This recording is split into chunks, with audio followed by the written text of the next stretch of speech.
presenting Orson Welles as The Third Man.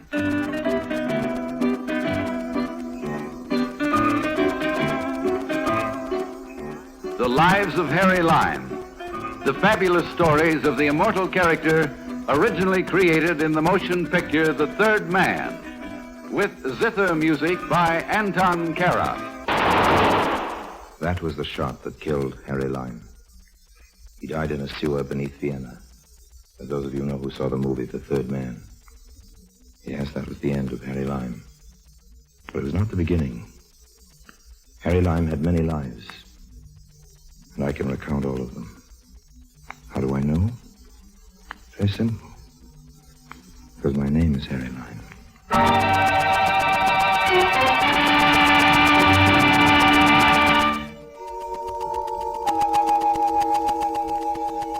I've known many places and left them, made many friends and lost them, won many fortunes and spent them.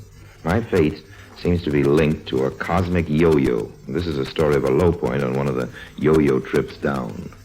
This particular low point is known on the map as the island of Haiti.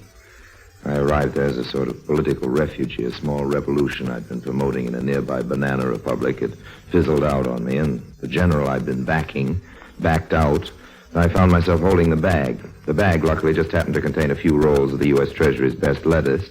So when I descended on Haiti, I did it with style. Then, after a while, I spent the style. Don't let anybody tell you about the easy life on these tropical islands. You need dough in paradise, too. Of course, I still had my friends among the natives, but even they had become devoted students of the Rubaiyats. That is, they took the cash and let the credit go.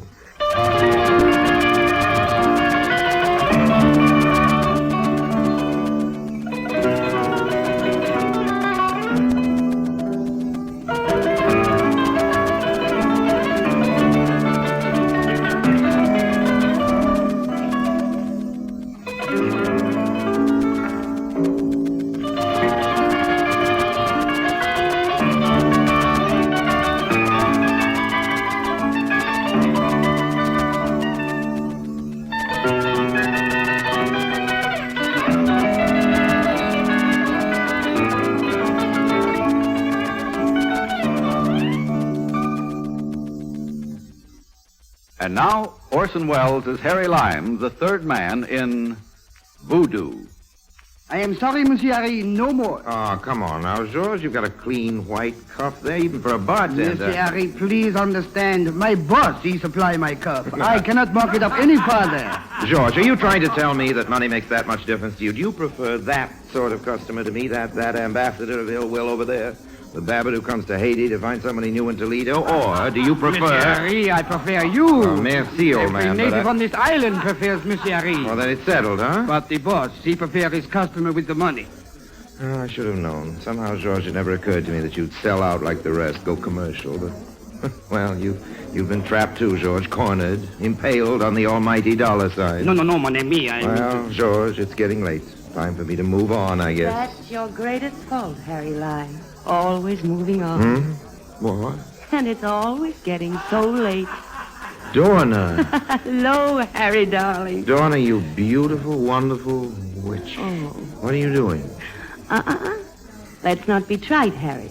I could ask you the same question. Okay, then. Whom are you doing here? Harry, darling. 3 years haven't changed you a bit. Well, who is he? That one? No. Over there. The seersucker suit. Oh, no, Dorna. Oh, he's really quite charming, Harry. Charming, huh? He's an oaf. I don't like the way he laughs. Oh, you'd adore him, darling. He pinches waitresses, collects souvenirs, collects money, too. Ah, I might have known. He's with you. Well, let's meet him. Now, Harry. After you, mademoiselle. Oh, and, George, you might tell your boss that Harry Lime is on the preferred list again.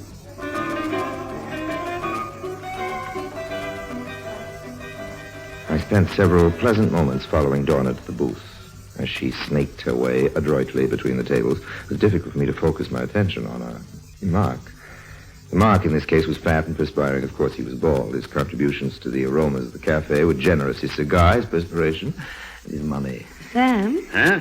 Oh, hiya, baby. I was just going to send out a searching party for you. Sam, I'd like you to meet an old friend of mine, Harry Lime. Sam Torkin. Oh, very happy to meet you, Mr. Torkin. Oh, sit down, sit down. Any friend of Dornan's is a friend of mine. Well, within reason, of course.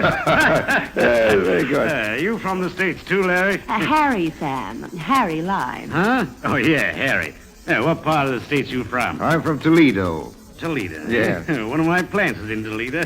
A drink. Here, have a drink. Waiter, bring my friend a drink.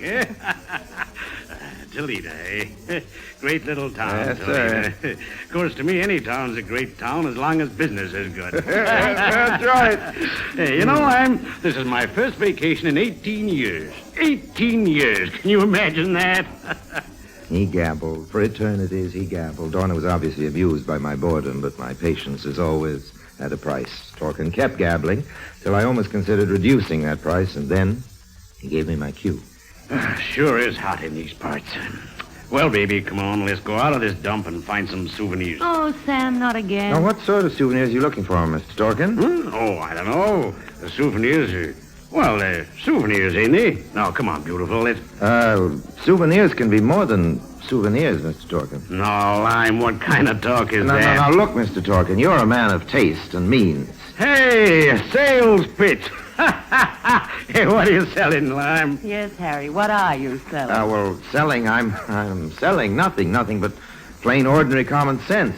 It's at a premium on this island, Mr. Torkin. Yeah? I'll let him finish Let me tell you that. about Haiti, both of you. This island is steeped in sentiment, not our kind, not the lace-trim sort of thing. Sentiment here is a wild, untamed, primitive love, a sense of possession that defies the laws of man and nature. Now, listen to those drums, Torkin. Listen. They're telling you the secrets of Haiti. Huh? Do you understand them, Harry? As much as any civilized man is permitted to. Well, that's that voodoo stuff, ain't it? Well, they're not stuffed, Torkin. Those drums are calling to the voodoo gods to smile upon the wedding of a native man and his beloved. The wedding rites are just beginning. They'll continue till dawn. It's the wedding of Fancy and Grigri. Who? Fancy works as a waiter in a hotel here in town. His father got in a jam once with a plant, and I just happened to save his neck. That counts for something here in Haiti. Oh, that reminds me. If you'll excuse me. Hey, where you going? I'm going to the wedding. You're going up there? Oh, take us with you. I wish I could, Dorna, but, well, Hey, wait a minute now. Sit down. Now, what about all this sentiment and souvenirs and all? Well, all right. Look. Haiti is crawling with priceless relics. Anthropological prizes, historical symbols. They bring fantastic prices from any museum in the States. Oh, where do they sell them? Now, they're not selling them, Torkin. You've got to know the island. You've got to know the people to find them. Oh, how come they're worth so much? Sentiment, old man, sentiment. The voodoo brand. The natives protect their sacred symbols with their lives. And, of course, they're the raw materials. Huh? Little sentimental trinkets, diamonds, rubies, sapphires, miscellaneous baubles. The kind of sentiment we understand. Oh, I love souvenirs like that. Oh, uh-huh. Well, okay, Lime. I guess you can get me one of them baubles. Yes, that's possibly. Now, what's your deal? Well, first, let me find a suitable trinket. Time enough then to bargain. For now, Mr. Torkin, a small retainer will do. Huh? Oh, yeah, well, how much? Oh, as you wish. But, as those drums would tell you, sentiment comes high in Haiti.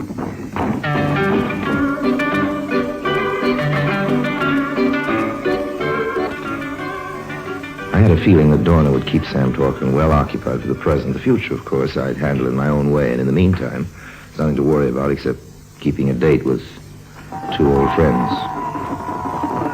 I found my friends in the clearing. Fancy and Grigri, the head of the ceremonial party in a place of honor, as befitted them. Ah, Monsieur Harry, we don't think you ever come. No, I wouldn't have missed it, Fancy. You and Grigri are my favorite people. Oh, thank you. You are kind. You say that so often, Grigri, I almost believe it. Seriously, I wish you both much happiness. Merci. We will be happy always when we have friends like Harry Lime. You have done so much for us. Our families. We cannot forget you. Fancy, old man, you'll go far with a wife like this. She says all the right things. It is the time. Oh, the marriage ceremony? Oh, no, we are married already. It is the moment to pledge ourselves to the authority. Authority? It is a tribal custom. Fancy. Please, Harry, these are tribal secrets. Oh, you don't trust your old friend with secrets? We can trust no one with these secrets.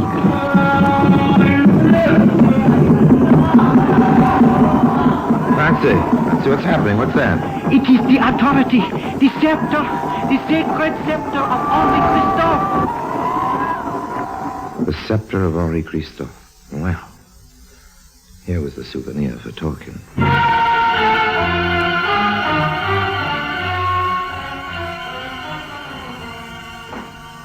All right, Lime. All right. Who is this Henri Christophe? Talking. You mean to say you never heard of him? Nah. Christophe was... Well, he was the George Washington of Haiti. Oh, every two-bit country's got its own Washington. Get me Washington scepter, and I'm interested. Listen, old man. Christophe started life as a slave. He became Haiti's most powerful ruler. At one point in his regime, talking, he stood off the combined armies of France and England with 2,000 men. On the north end of this island, old man, up near Le Cap. Huh? Le Cap, Tien. Tremendous fortress high on the hill above the jungle. You've seen it, haven't you? Well, how could I miss it? It's big enough. One of the biggest. Washington didn't build that, talking. Christophe did. So what? He didn't just order it built. He planned it, designed it, supervised the work, dug rocks out of the mountains with his bare hands. You're a self-made man, talking. That ought to appeal to you. What about the scepter, Lime? Look, old man. Henri Christophe is a landlocked saint to these people, an all-powerful earth god. While he lived, his scepter was his symbol of strength and wealth. Being king in those days was a profitable business, old man. Christophe had more jewels in that scepter than Dorna has curves. Then there was a revolt here in Haiti, and Christophe was found dead, but the scepter was gone. For over 100 years, its whereabouts have been kept secrets. I know the secret, talking. I can get it for you. Yeah? How? It's my business. Your business is to make it worth my while. Okay, Lime. How much this time? Oh, plenty, old man.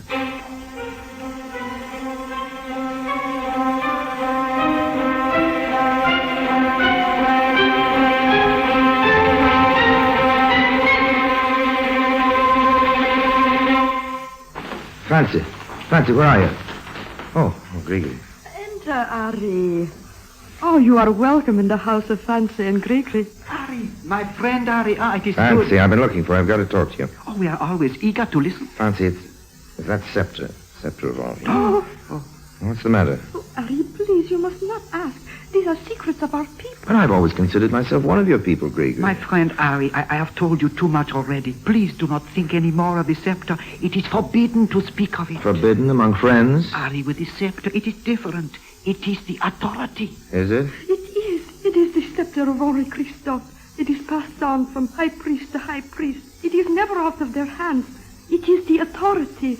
Oh, that is enough to know. Please, ask no more. Gregory, would I ask if it weren't important? No, Ari, please. I've got to know more about it, Gregory. Fancy, you understand, don't you? Gregory. Oh, don't make him say more, Ari, please. Don't make him say more. Please. Please, please.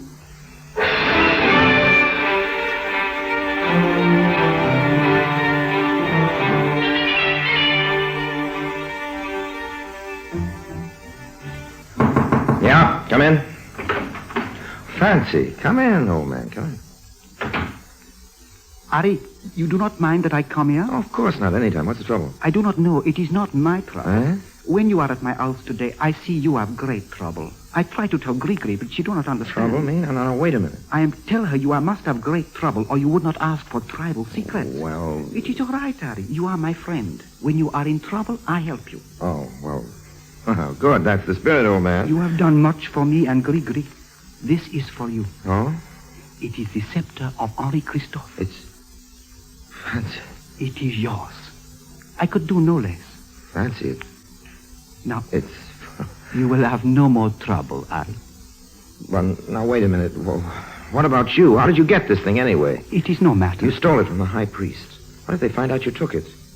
They won't go to the police. No, They won't put you in jail? no. Well, what will they do? They will not put me in jail. They will not go to the police. The priest will be my judge. Fancy, what will they do? They will punish me. I will die.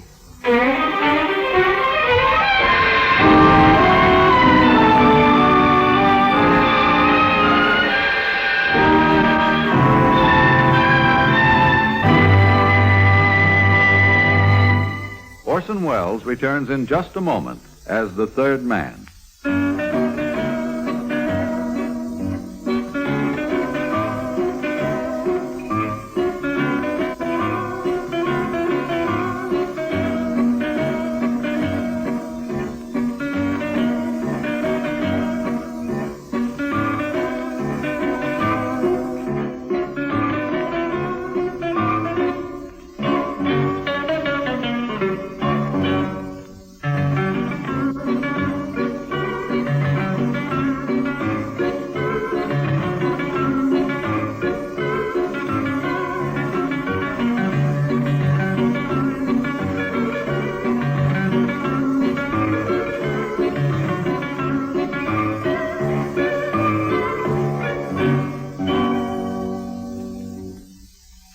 And now, Orson Welles, as the third man, continues with Voodoo.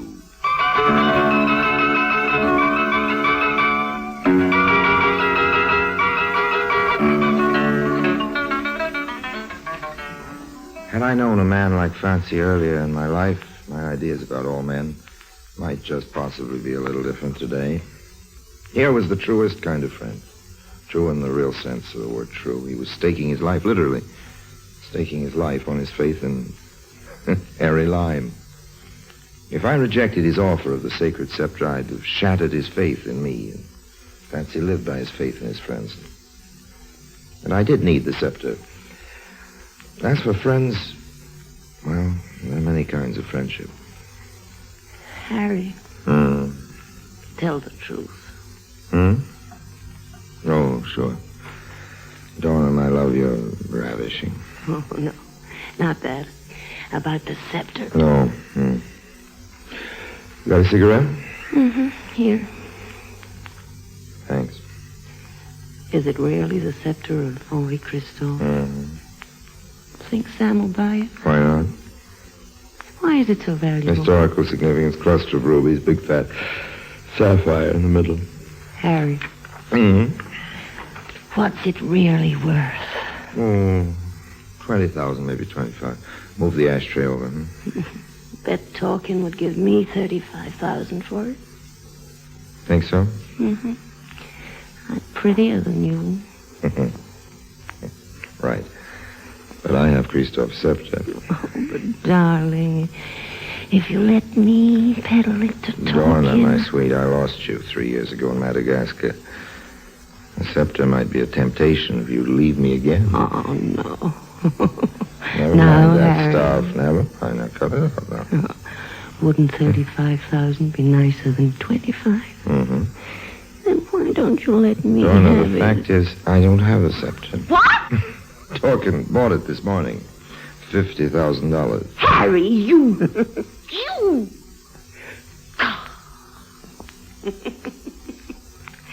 That's why you lost me in Madagascar. Oh, well, guess I've got to work on talking again.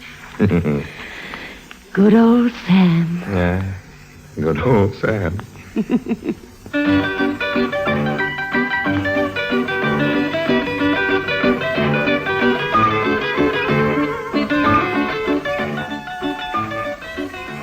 Somehow, good old Sam ran a bad second.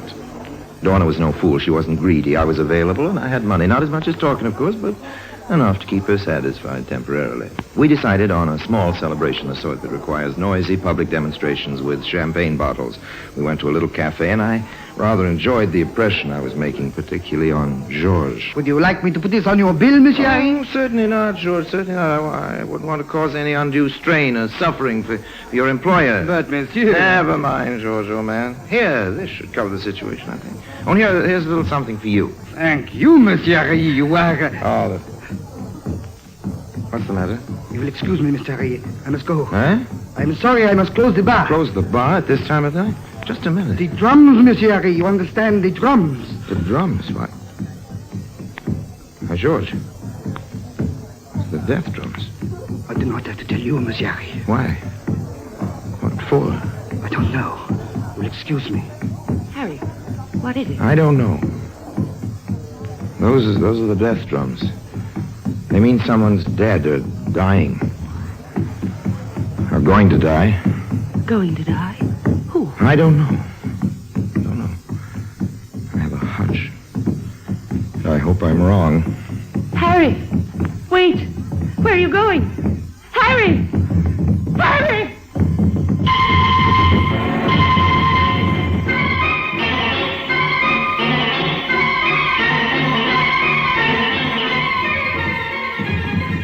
When I got to the ceremonial grounds, I saw a frenzied sight. Hundreds of natives, still dressed in the tattered dungarees of the cane fields, dancing, shrieking, half hypnotized.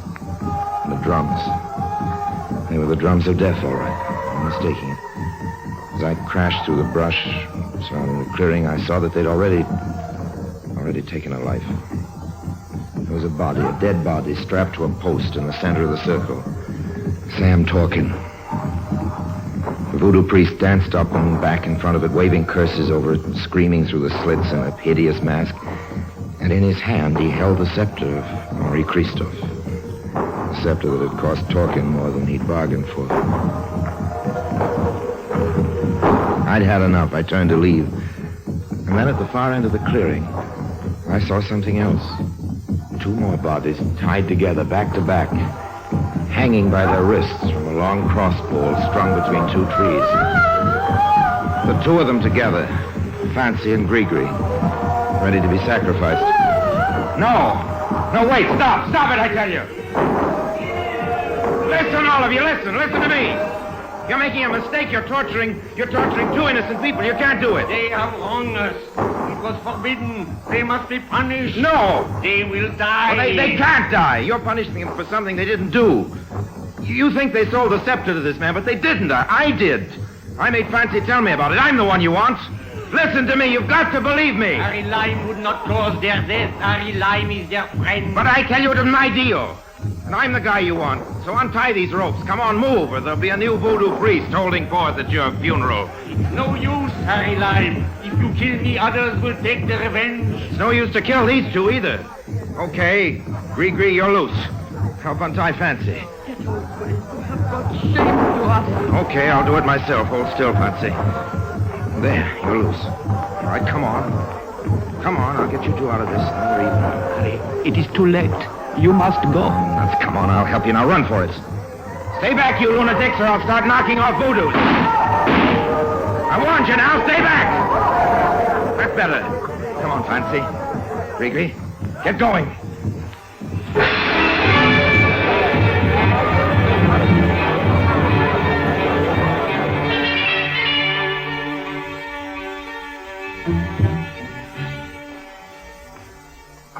Well, there goes Haiti, Dorna. Another corner of the world chipped off. You'll be back, Harry. No. Fancy and Grigri are going to Cuba. And time people will learn the truth about me. Haiti's through with Harry Lime. You're really taking this seriously, aren't you? After my fashion. Guess I messed up your meal ticket, too, didn't I? Sam talking? Poor Sam. Don't worry, Harry. You'll take care of me. Until the 50,000 is gone. Well? That's what I thought. Right. Let's have a drink.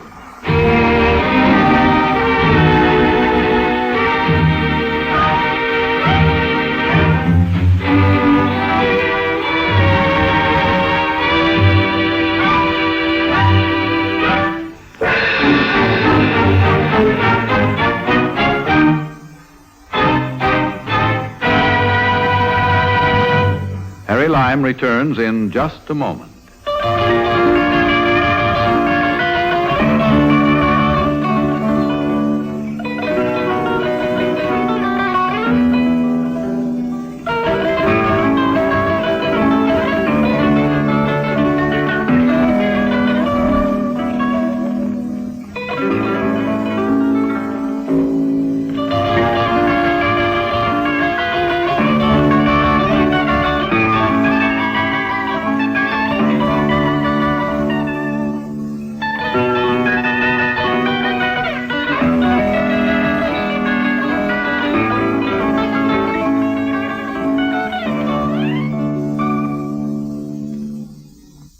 And now, Harry Lime.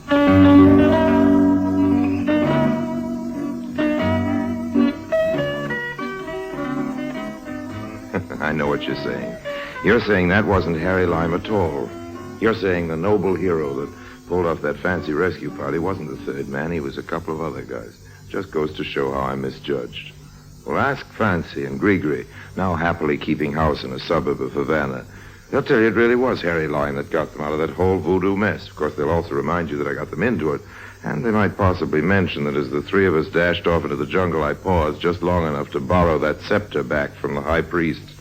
Got a nice price for it, too, from a collector in Brussels. But that's another story. So long now, and if anybody should run into Dorna anywhere, in Timbuktu, for example, or the Store Club, give her my love. Remind her she owes me about 15,000 hard-earned American bucks, which seem to have slipped out of a hole in my pocket or something. No hard feelings, of course, but if you get a choice between voodoo, hoodoo, and Little Dorna, I hope you'll know what to do about it. Take the voodoo every time.